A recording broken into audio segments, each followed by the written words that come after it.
Thanks a lot. Oh, anytime, Dave. Jeez Louise. Appreciate you letting me use your dining room.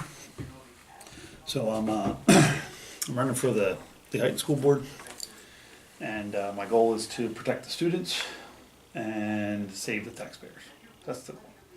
Pretty simple. I think to get someone's vote, we got to show a passion for helping the district, and also show a certain amount of ethics and common sense ethics, common morality, common with the district.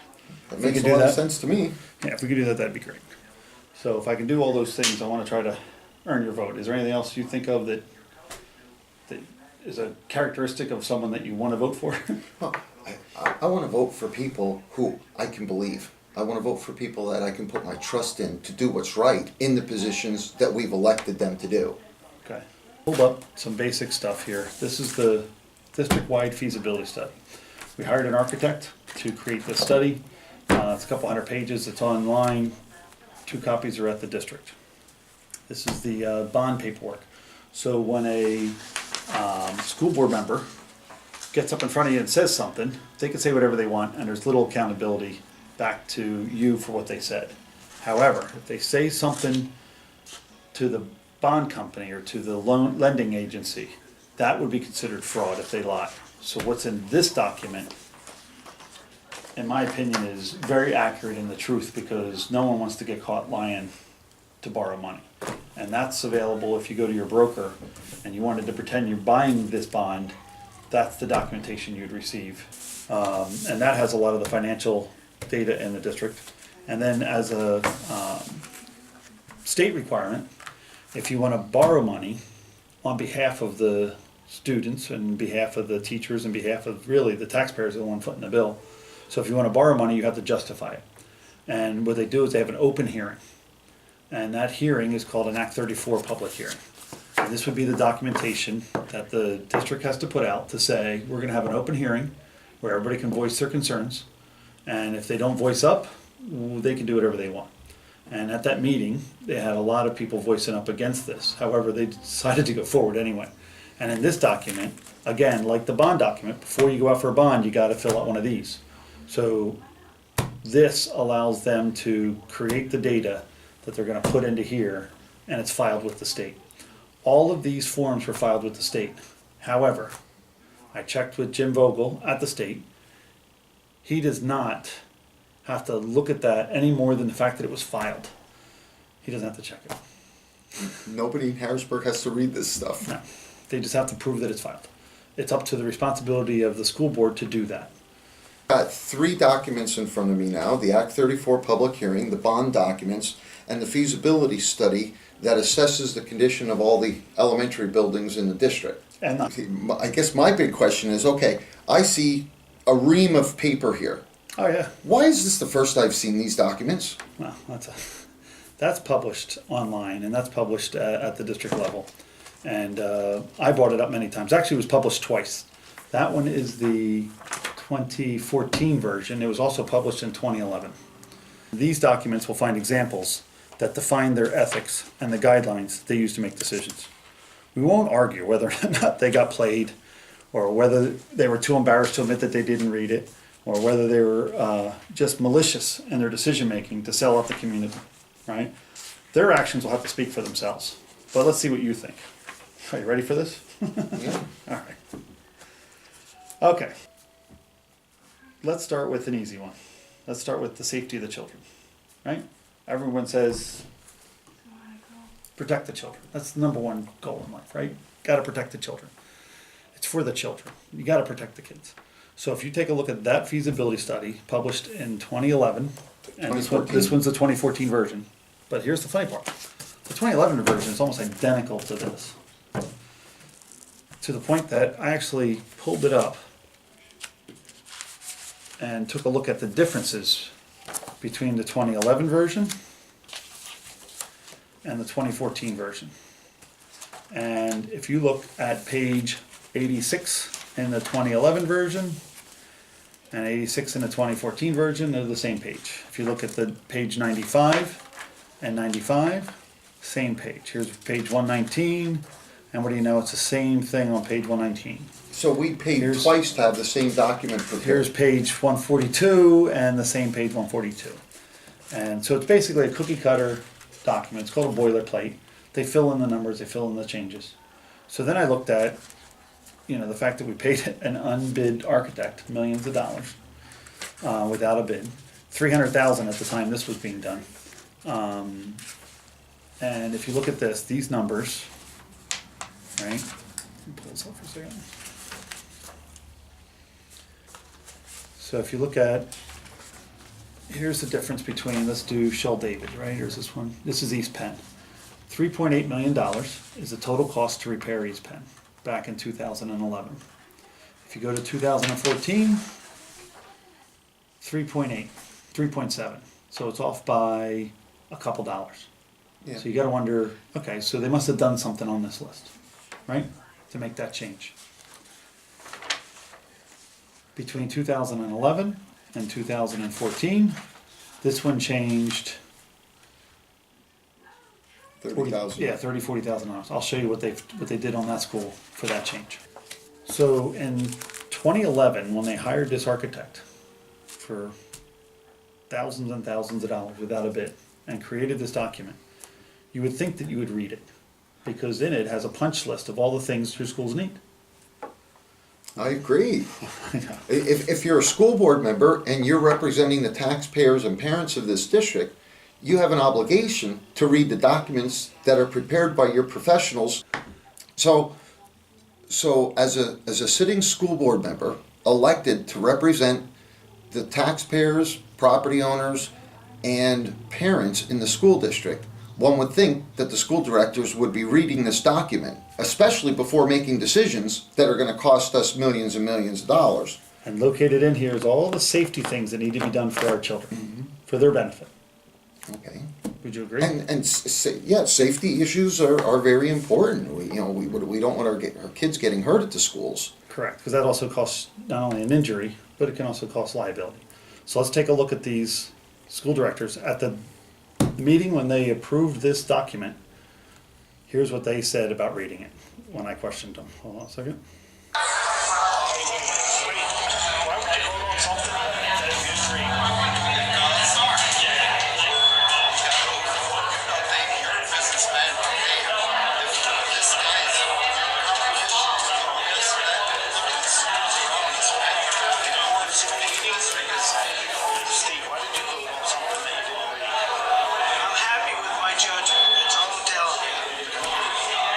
That's crazy. Excuse us, please? Sure. I have a couple other questions for you. Do you have a minute afterwards? No, I don't. You won't take a minute? I have other issues besides listening to everyone. Do you have a copy of the feasibility study yourself yet? No, I don't. Have you read any of it? No, I didn't. Corey, why did you vote on something you didn't read yet? I've seen it. I've seen most of the feasibility. I have seen it, David. I have seen it. It's like, oh, you don't know. Why did you pass something you didn't read yet? I'm not answering questions. Larry? No comment. Why did you pass something? No comment, Mr. Bradley. No comment. So, Larry didn't read it before you. So we've got 5 school members who, by their own admission, did not read this document. correct. Oh my God, how can you make a decision if you don't read the documents? Well, I read it for them, and I came to their meeting and said, hey, I did read it. So, let me show you what's in it so that we can deal with it. So, one of the things we brought up at the time was the fact that at East Penn, they had a building that lacked emergency lighting, a safety issue. That's a life safety issue and Right. very simple to correct. And the next one was an existing fire alarm system. Now, when I was a kid, we'd have fire drills all the time. Now, I agree, I went to a little Catholic school, and then I went to the public school. But we'd have fire drills. Someone would sound the alarm, and all the kids would get up, they'd orderly fashion walk out, and if you didn't do it right, they'd correct you, make you do it again. Yeah. Right? Everybody wants to make We sure did we're the protected. same thing when we were in school. Everybody understands that. In this day and age, they have some students that don't have the ability to see or hear a fire alarm. So they have different things that they usually have. So if the system lacks the audio visual devices, right, that are required by code, by the way, they should be replaced. Common sense. I agree. Okay. So here in 2014, is a list of the fire, is a list at East Penn, and it's the building lacks emergency lighting and the existing fire alarm system. Total cost for that school, $25,000 for the lighting, emergency lighting, and $36,000 for the existing fire alarm system. So you're talking about $50,000, $61,000. And if you look at 2011 for East Penn, same page number, right? 94, same letter, W, needed to be done. Now there's items that are marked 1 and items that are marked 2. Items that are marked 1 were considered by the feasibility study writer That's high priority. required. Yeah. Item 2 were recommended, and item 3 were optional. Well, these are all marked number 1, meaning they're the highest priority. So they're let me required. get this straight, Dave. In 2011, the feasibility study highly recommended that we install emergency lighting and upgrade the existing fire alarm system at the East Penn Elementary School. And in 2014, a revised feasibility study said the same thing. Correct. So now we've got 3 years past, and our elected officials failed to follow through with the recommendations of the professional in the feasibility study. For safety items associated with our students. Hold on, that could have been an oversight. Agreed? No, They could have missed it.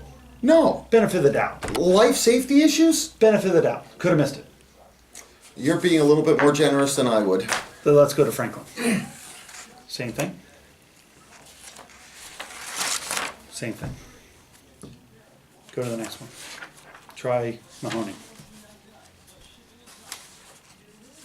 Same thing. Same page. Come on, tell me that they did Shell David, right? Here's Shell David. Try Shell David. No, right? Tell me they did the middle school. Right?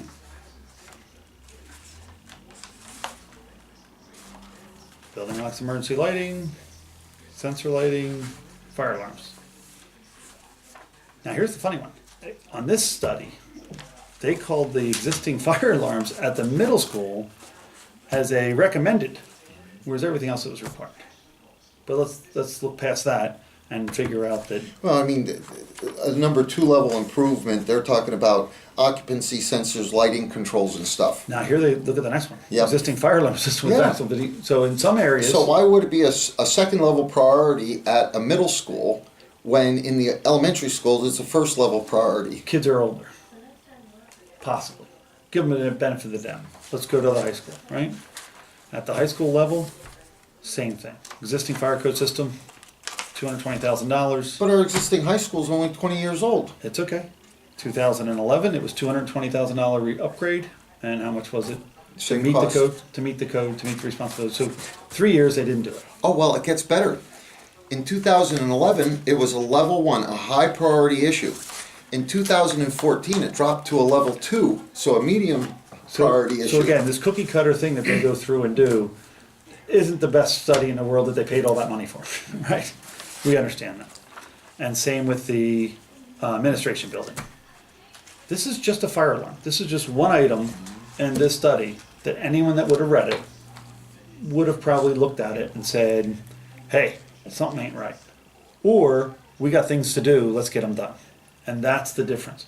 We have people in our board that did not address the safety issues associated with our students.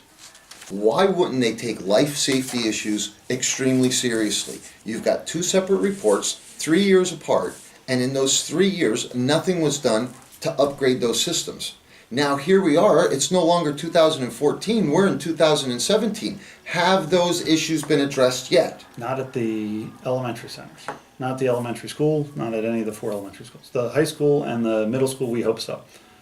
But do you think it's because they didn't have the money? Well, Trying to be cheap? from what I've read in the Saving paper, money? they had 17 million of our dollars sitting in the bank before they built this sports complex. Now, I would agree with that, but so I wanted to double check. So I pulled up the Lehighton Area School District off their website. It's called Misconceptions, right? And that misconceptions document said that people like you and me thought they had $16 million in the bank. right? Back before they did this stuff. According to them, per their June 30th audit report, there currently is, let me read that, this is straight from the district. $13,867,503. So it wasn't a function of having the money. So with nearly $14 million, spending a couple $100,000 on improvements at 6 buildings. Where's the stewardship? Where's the oversight? That we have a board that had plenty of money in the bank. And this document will show they had plenty of surplus every year. And yet they didn't do the safety items or any of the items inside of this feasibility study. So I decided to look it up. What's your guess of the hundreds of items, the punch list? How many do you think they did? None? Well, a little more than none. Oh, wow. Let's find out which ones they did. Yeah, I mean, based on what I'm seeing, it looks like very little effort was made to do anything. They did 6.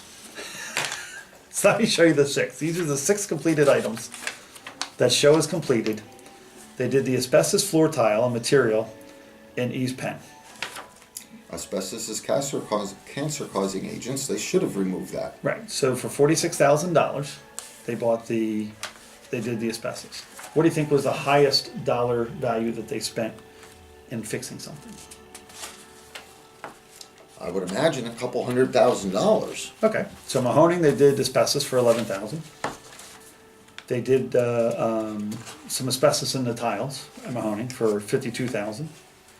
And the highest item that they used, that they did, I'm gonna let you read it because I find it comical.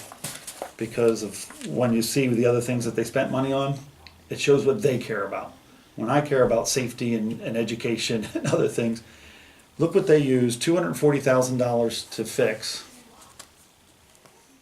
and another $8,000. That's the highest dollar value, and that was at the middle school.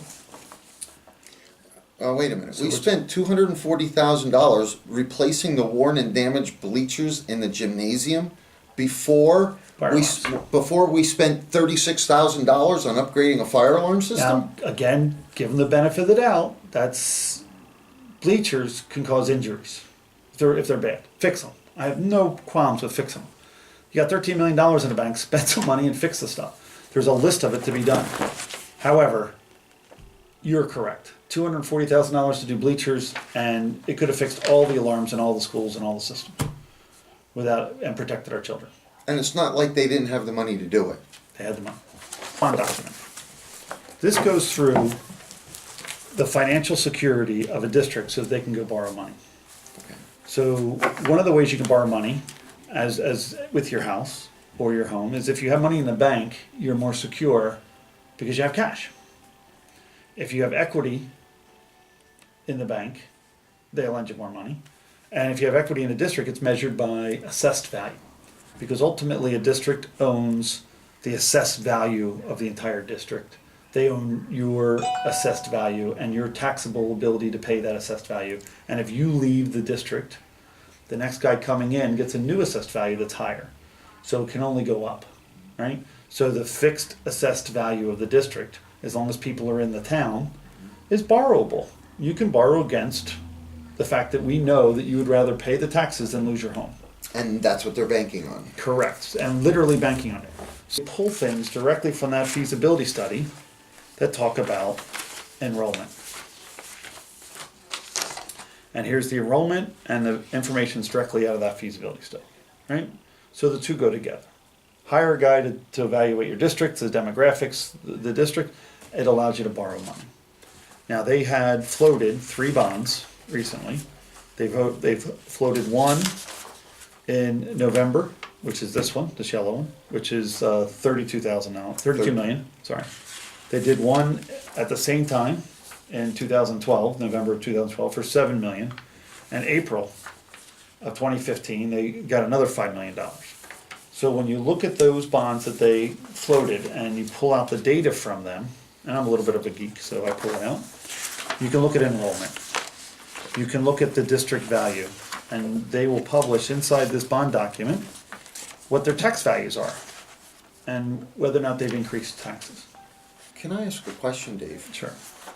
If we had, by their own numbers, nearly $14 million in the bank, why would we borrow $10 million It's only in one, bonds. 5. Yep, 12 actually, yeah. Oh, okay, so these two are the same They're one? the same one, yeah, Okay. just different pages. All right, so if we've got $14 million in the bank, Paying no interest, or very little interest. correct, Go ahead. why are we borrowing money in the form of bonds for a total of $12 million? Because if you want this bond for 32 million, you'd have to ask the people through a referendum to borrow the money.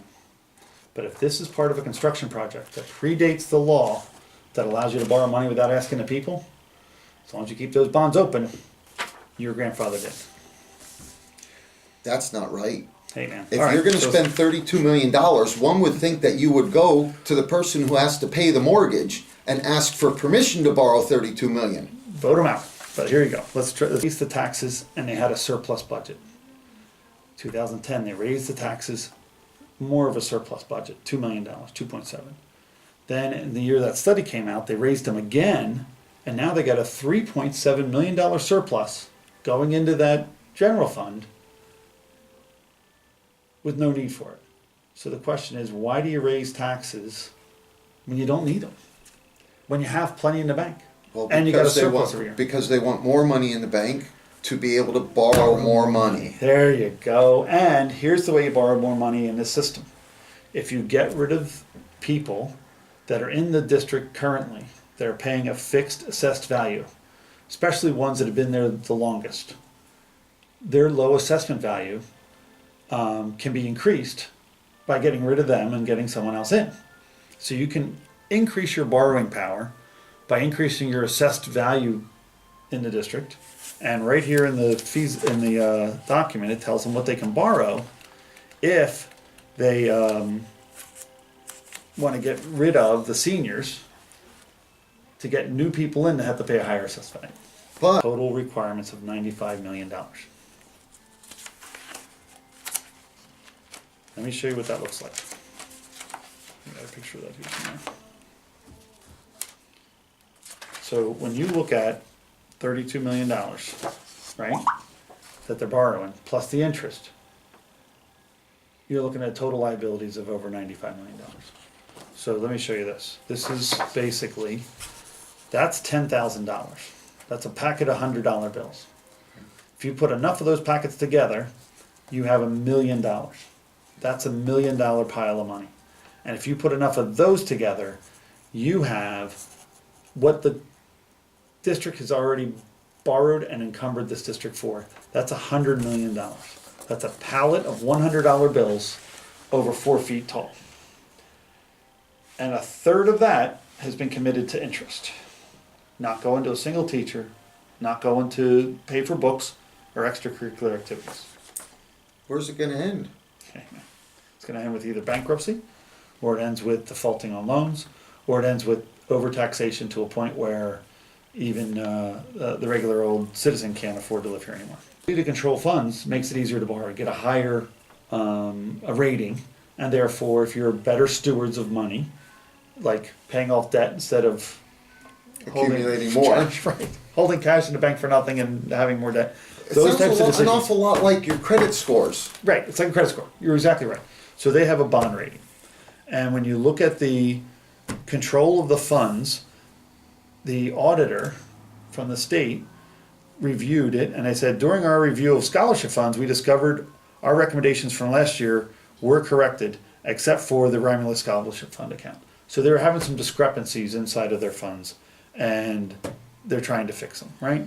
Due to our review of the elected tax collectors' books and records, we reported that the issues affecting every elected tax collector is not properly completing their monthly Act 179-69 reports.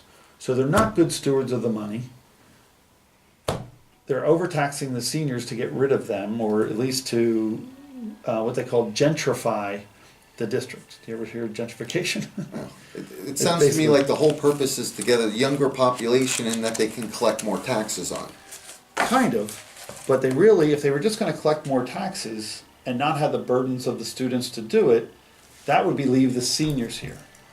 So it's really to grow the district student population, get rid of people that don't make children, to get people that to make children. But that doesn't And make motivate. sense, because children cost money to educate. Excellent. So if you get that right balance within a district, the district thrives, and you have enough money to educate the children properly. If you go the other direction, you have too many children and not enough taxpayers. That'd be like the city of Philadelphia, Yes. where the state had to come in and manage their money because they just didn't have enough. Harrisburg the same way. Harrisburg. In comparison to building an elementary center, which costs $32 million in principal payments, and then $23 million in interest. So if you literally wanted to fix the schools we had with the $13 million we had, and the $3 million in surplus budget that we had, you could have paid them with cash, fixed each one every sequential year, and then given the taxpayers a 10% rebate and a 10% tax reduction, still had money in the bank, and had them all fixed to the level of that feasibility study. And that, my friend, is what I'm trying to educate people to, is that you have a system inside of our elected officials that aren't doing their job. They're not seeing the forest for the trees. Now, here's a funny one. Pull up the, let's pull up the attendance for a second, or the enrollment. So you go back to the feasibility study, and you go back to the bond document that repeats a lot of that information, and you look at what the Pennsylvania Department of Education functional capacity, right? See it? 2,900 people. Okay, and we're relatively in line with what the state With the says is our functional capacity. Correct. So let's pick out when they went to the people and they told them what they could and couldn't do, right? So here is Pennsylvania Department of Education, functional capacity of East Penn, and it tells you it can hold how many people. 175. Yet the district report that they made for themselves to go publish to the people says it only holds how many?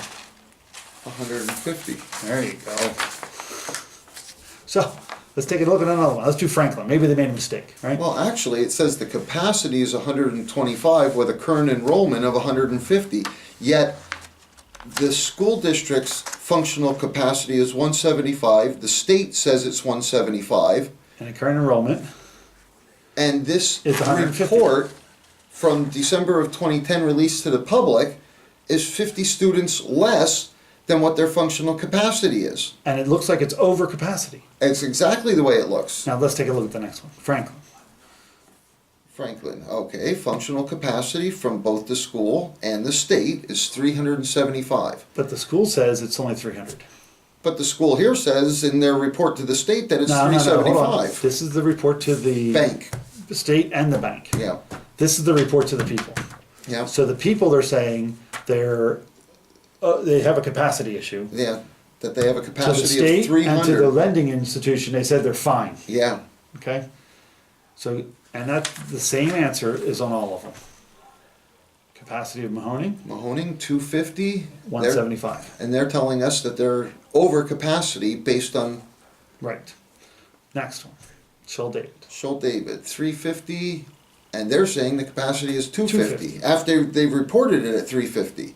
Correct. Yep. Now here, notice that they're consistent in what they're reporting is the current enrollment Correct. to the state, but they're fudging numbers and making it look like the schools can't hold as many kids as they can. So the district is using this as what they can do. This is their adjustment for their ability to manage the district. So apparently we're under par within what the state says we can handle with our use. So that's a managerial problem. Well, it sounds to me like this is more of an adjustment to try and sell what they wanted to do to the public. Benefit of the doubt. It could be one of the two. All right, so I'm going to give somebody the benefit of the doubt who supplies one set of numbers and information in official documents and another set of information in documents they release to the public. Hey, like I said, benefit of the doubt. Now, here's the funny part. If you look at, well, not funny, haha, funny, strange. In 2011, in the feasibility study, they projected that in 2014 we'd have 2,700 students. Actually, in 2014, they're projecting that An increase of Yeah, 310, some students. 11 kids, So 311 they were hoping kids. the plan worked. Get rid of in 2011, when they made that study, they assumed that those old people would move out. They would have squeezed them out, not spent the money, held it in a bank account by then, right? New people would come in, oh, now we need a new school because we need all these people. Because look, those people moved. What they didn't realize is that people don't move on a sinking ship, not one sinking in debt. People don't move to a district that has a higher tax rate than everyone else. People don't move to a district where you have higher tax rates and you have a board that's raising taxes with a surplus. And when the residents and taxpayers' biggest equity item is their property, they can't afford to sell their property at pennies on the dollar or at a reduced rate to entice somebody to buy it because of the higher taxes. Correct. So on the enrollment side, they didn't get the enrollment they projected. Yet, 3 years later, when they knew they didn't have the enrollment they projected, right? They redid the paperwork and left it the same. And then they added another 600 students to the district for the 2018-19 school year. So they're still planning on the same trend that they planned on and failed to meet 600 before. students. They want to grow this district by 30% on the children's side. A 30% increase in At 15,000 a student per year. do the math. And can you fit that many kids in the district we currently have? You'll need to build another building. So, what we're looking at is they use live births. They don't do actual numbers. So what the management needs to do is take the live birth data that's required by the state to use, but then adjust it to reality. When the state notified the district that you had $13 million in the bank, right? We take in about $17 million from taxpayers.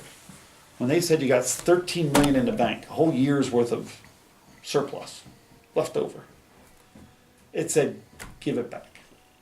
Reduce the taxes, That makes sense. make a credit, give it back, stop overtaxing everybody. Or spend it. Fix stuff. Yeah. What did they choose to do?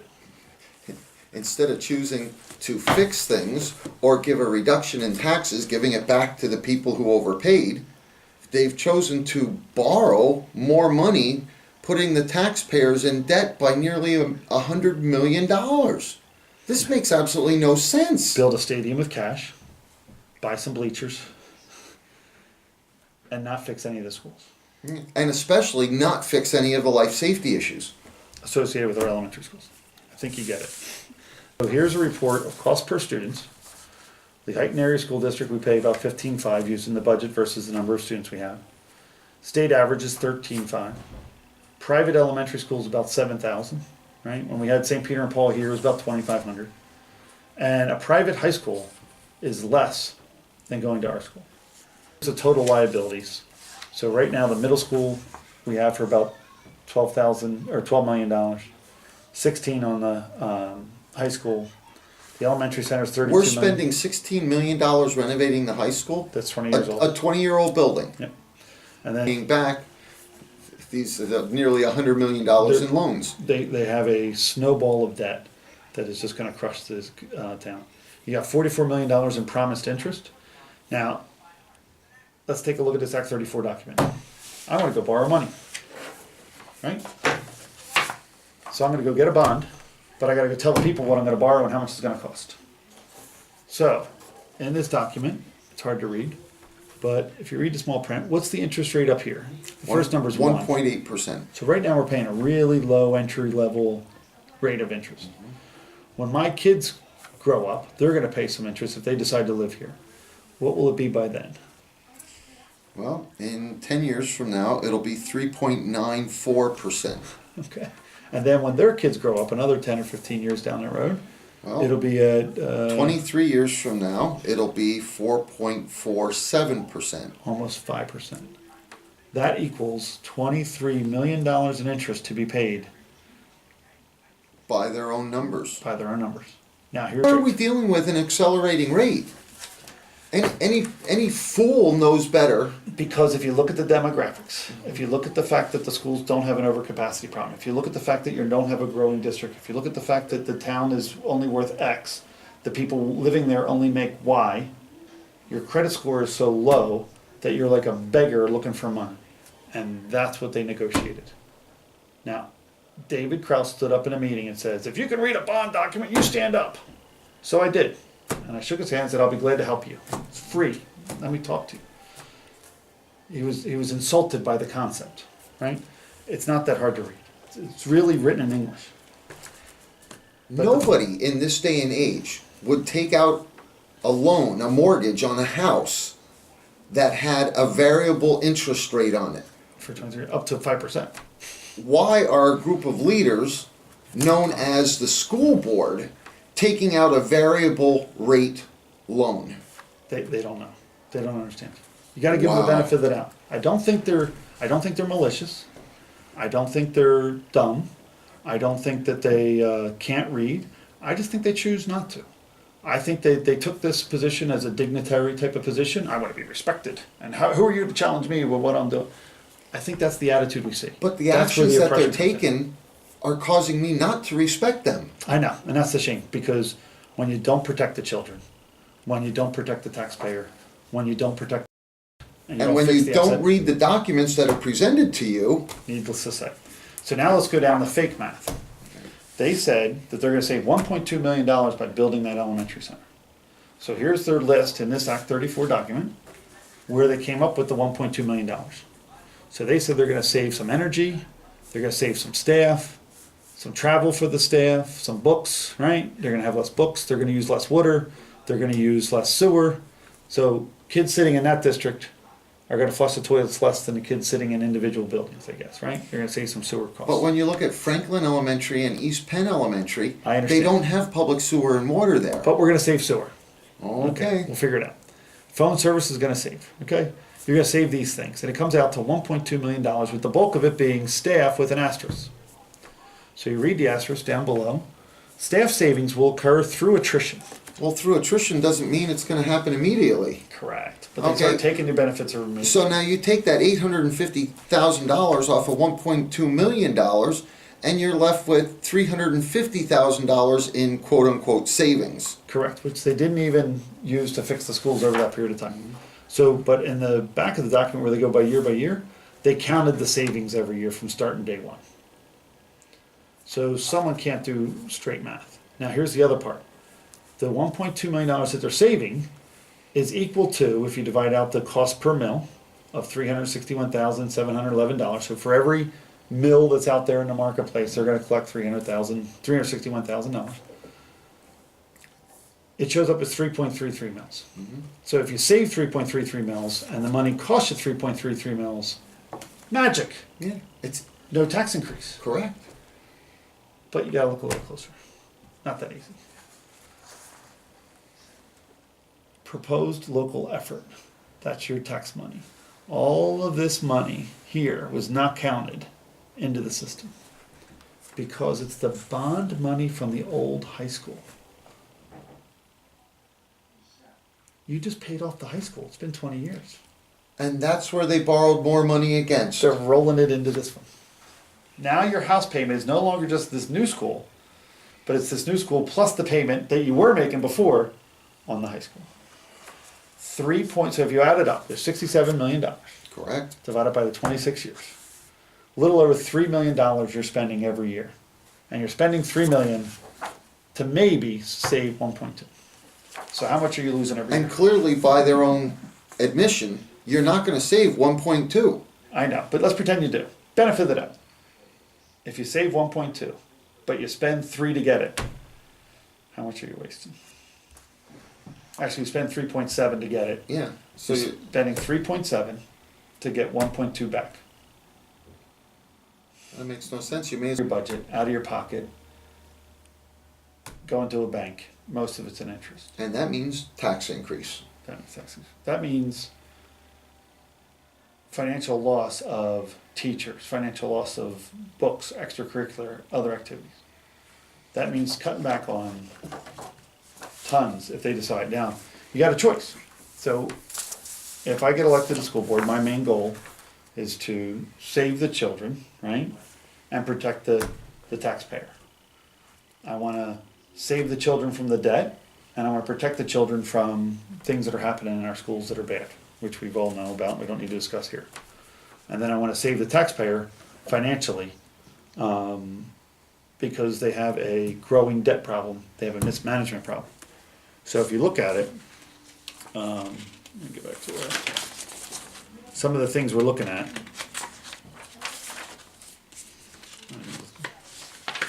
Takes so long here, but if we let the community make the decision, do they want to lose $2.4 million, leaving that school that they just built open? Or, and sell the ones that they already own, the safe debt-free ones, if they want to sell them for pennies on the dollar, they can do that. It's their assets. They can decide. But if you give the people a vote, give the people a voice, get a referendum on the table, and ask them, do you want to sell the schools you own that are worth pennies on the dollar, that are safe, debt-free, within the district, close, all have playgrounds, all have open space, and all are bomb shelters within the community that they own? Or do you want to sell that brand new one for dollar on a dollar because it's brand new, Or maybe even more than $1 on $1. because it's already done? Correct. One, or sell the old ones? That's the first question that they should be able to be offered to make the decision. And I think it's a good idea to make sure that the people who have to pay the mortgage are asked. Get their input, listen to the taxpayers. We'd love them to. Next thing you gotta do is decide if you refinance this bond. It's ridiculous to have an escalating rate. It's ridiculous to have that much in debt, especially if you're holding that much in cash. You don't borrow money for money yet. You don't borrow money at a high interest if you have money sitting at zero interest or near zero interest. So that's another one. Third, you need to reduce the taxes. One of the best ways to do that is keep the seniors in the district. If you keep those seniors in a district, a couple things happen. One, those seniors don't make new kids. Correct. That's a good one, and they cost $15,000 to educate each one of them.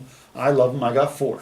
Thank you, taxpayers, I'm glad that they did it, and if someone wants to move here and carry their burden financially, have at it. It's a beautiful thing, we all pay our taxes. However, keep those seniors here.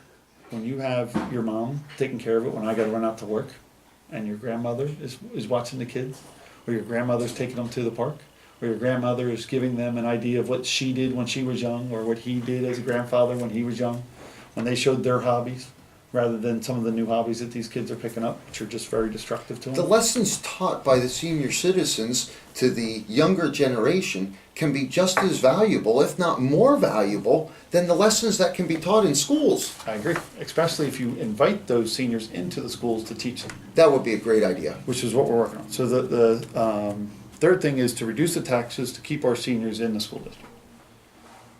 On some areas, and I think we can do it here, you can allow seniors of a certain age to stop paying taxes. Have them accrue. We'll get them later. I'm sure they're not going to be the first person in this world that decided never to die, right? So at that point, they're holding their spot in the district. They're maintaining it, and we're showing respect to those seniors. The kids will learn that that respect occurs.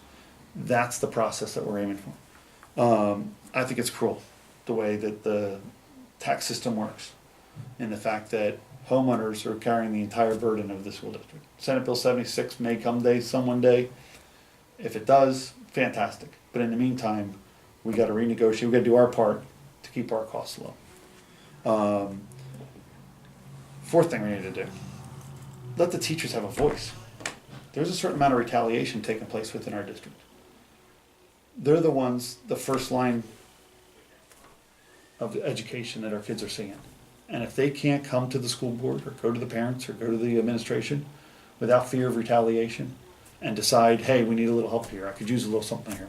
And if you have $13 million in the bank and we're missing a piano because someone has an aptitude for it, Get a piano. we need to get a piano, and this district can own it and they'll keep it and maintain it forever, and it's a beautiful thing. Sure. Some of the ideas like that get squashed, they get lost. So we got to get those teachers. Because it's more important to have that $14 million in the bank so we can go and borrow more money. I agree, but we can facilitate that. If we gave the teachers the ability to have an anonymous suggestion box, same for the parents, same for the taxpayers, same for the administrators, same for the students. I mean, if a student sees a problem, they should be able to voice up without the risk of retaliation. When we ran for the school board, we're seeing tremendous amounts of ridicule and retaliation against us just because we took the time to read something. We challenged the authority to say, yo, what are you doing here? But I'm not looking at it and saying you're challenging the authority. You're raising valid questions to those who we've elected, and by virtue of them taking those positions have promised to do what's in the best interest of the taxpayer, the parents, and the school district as a whole. And then they turned around and didn't even read the document. Hey, By their own admission. benefit of the doubt, one more. Fifth thing I'd like to see happen. Currently, and my kids are in the district, they come home from the district and they say they've been to an assembly of this guy that's a recovering drug addict. He was a dealer, and he's standing in front, they're giving access to these dealers, ex-dealers, to our children. And they're impressionable kids. And the beginning of his story is always how much money he was making, what kind of cars he was driving, who he was hanging out with, and what he was doing as a lifestyle. Of course, until he got caught. And then his life was horrible, and they went to jail, and now he's in front of kids telling them how not to do it. The reality is you're paying a drug addict, ex, during, past, who knows, right? You're paying that guy to have access to our children. I suggest we flip that around. There's enough seniors that have done well in this area.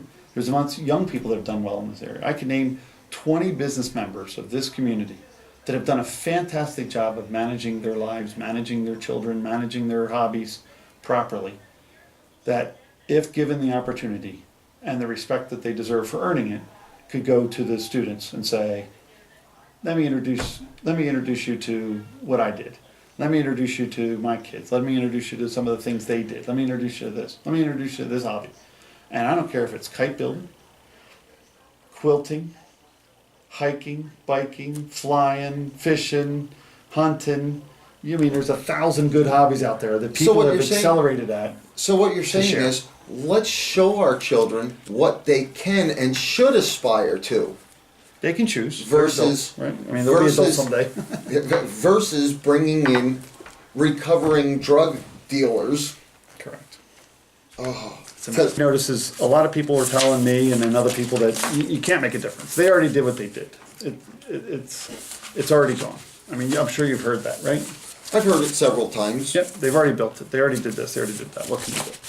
So I want to make a statement that active citizens can make a difference. We had a task force that stood up. They're in this feasibility study. Their documents are there. The minutes are online. And they all said, we want to keep our safe, debt-free local schools open. So if they would stand up to this regime, I think that you'll see more traction. But most people are like, they already did it. I might as well get along with what they're doing. Let me show you something that I did for us. So if you look at this chart, and I'll put this up on the screen when I do it. This is a chart of the millage increases from 2000 until 2010, and then 11, and then 12. And right about 2012, that's with the wrong army man. So Frank Tambori had a house. Yep. He built it. They misassessed the square footage of his house by a lot. He went to a neighbor. They were talking about their taxes one day. He found out that he was paying more than they were paying. Double, probably. And they're like, your house isn't better than mine, right? At which point he agreed. He went to the county. He found out that they made a mistake. So he went back to say, hey, I overpaid my taxes because the county sent me too big of a bill because they miscalculated my house. County sent out a representative, fixed the paperwork. Yep, you're right, Mr. Tambori. You paid too much. We billed you too much. I apologize. Go to the district and get your money back. So he went to the district and got his first year's money back, and he gets 3 years for each back. The district made him have to go back and rehire a lawyer, rehire everybody to get the other years back. Or they can negotiate. And here, Dwayne Item makes a motion to give back some of his money to him. So we have to hire a lawyer. Hey, why don't we just take some of it? We'll keep the rest of your overpayment. You mess with the wrong man right now. So he showed up in 2011 when they did this, right? At which point he got a hold of me, at which point you attacked the wrong businessman. We started a paper, him and I signed up a deal for a year with the muckrakers to expose what happened. And if you look at it from 2011 to 2016, there was one tax increase for the entire town. Correct. And that's because somebody was watching them now. Correct, we're watching them. But the funnier part about this is that tax increase was done with a surplus. They didn't need the money.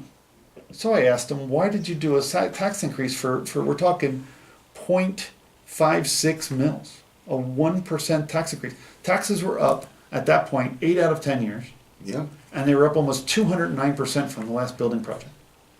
Why would you raise it 1%? What was the reason?